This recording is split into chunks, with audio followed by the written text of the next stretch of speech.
Hello friends, welcome to ஷாசாஸ் time. இன்றைக்கி நம்ம பார்க்க போகிறது ரொம்ப கிறிஸ்பி அண்ட் க்ரன்ச்சியான ஒரு ஸ்நாக் தான். அதுக்கு ஒரு பெரிய வெங்காயத்தை குட்டி குட்டியாக கட் பண்ணி எடுத்துக்கோங்க.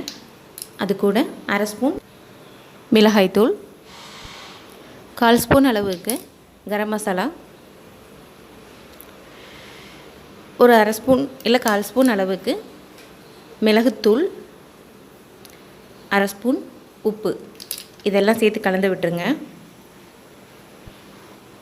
இப்போ இந்த கலவையோட குட்டி குட்டியாக கட் பண்ணி வச்ச கேப்சிகம்ஸ் ஆட் பண்ணிக்கிங்க. கேப்சிகம் இல்லைன்னா நீங்கள் க்ரீன் சில்லி கூட ஆட் பண்ணிக்கலாம். கூடவே ஃப்ரெஷ்ஷாக குட்டி குட்டியாக நறுக்கி வச்சுருக்கிற கொத்தமல்லி இலைகள் எல்லாம் சேர்த்து கலந்து தனியாக எடுத்து வச்சுக்கலாம். நம்ம சேனலை புதுசாக பார்க்குறவங்க சப்ஸ்கிரைப் பண்ணிக்கிங்க. ஒரு ஸ்பூன் அளவுக்கு மைதா எடுத்துக்கோங்க. மைதா மாவு எடுத்து ஒரு சின்ன பவுலில் போட்டுக்கலாம். அது கூட கொஞ்சம் கொஞ்சமாக தண்ணி ஆட் பண்ணி பேஸ்ட்டு மாதிரி கலக்கி எடுத்துக்குவோம். ரொம்ப தண்ணி ஆட் பண்ணிட வேண்டாம்.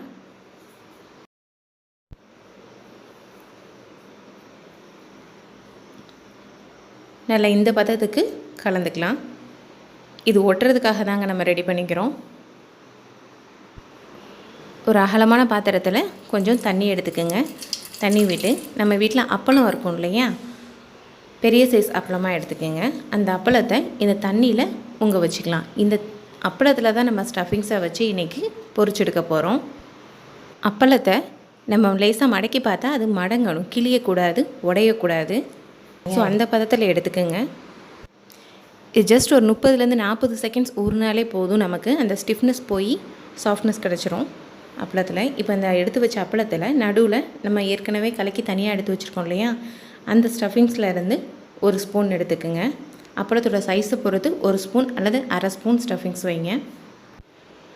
இப்போ அந்த பப்படோட கார்னர்ஸ் எல்லாத்துலேயுமே நம்ம மைதா நம்ம ஆல்ரெடி ரெடி பண்ணி வச்சுருக்கோம் இல்லையா, பேஸ்ட்டு மாதிரி, அதை எடுத்து நல்லா தடவி விட்டுக்குங்க. தடவி விட்டுட்டு ஒரு சைடு ஃபஸ்ட்டு ஃபோல்ட் பண்ணிக்கலாம். ஃபோல்ட் பண்ணதுக்கப்புறமா நெக்ஸ்ட் சைடு அது மேலே வச்சு ஃபோல்ட் பண்ணிக்குவோம். பாருங்கள், ஒரு சைடு ஃபோல்ட் பண்ணியாச்சு. இப்போ அடுத்த பக்கம் இது மேலே படுற மாதிரி ஃபோல்ட் பண்ணிக்கிங்க.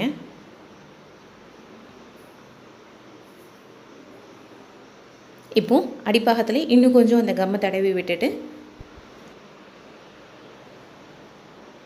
மடக்கி விட்டுட்டோம்னா சமோசாவோட ஷேப் இது நமக்கு கிடச்சிரும்.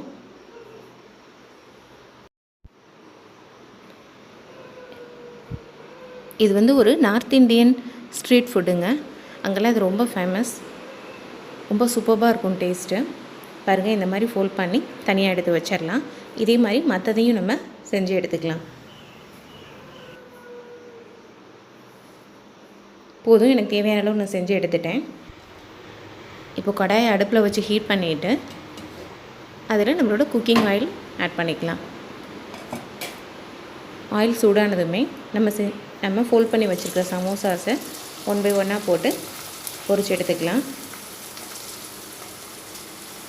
இது ரொம்ப நேரம் எடுக்காதுங்க, அப்பளம் தான். அதனால் ஜஸ்ட் உங்களுக்கு ஒரு 30-40 செகண்ட்ஸ்குள்ளேயே ஒரு சைடு உங்களுக்கு வெந்துடும். திருப்பி போட்டு நெக்ஸ்ட் சைடும் நம்ம பொரிய விட்டுட்டு எடுத்துக்கலாம்.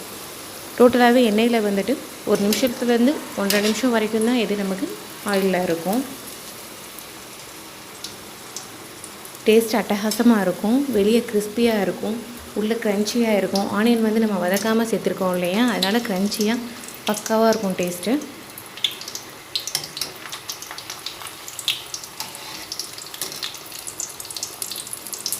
பாருங்கள், பார்க்கவே ரொம்ப எம்மியாக இருக்குது.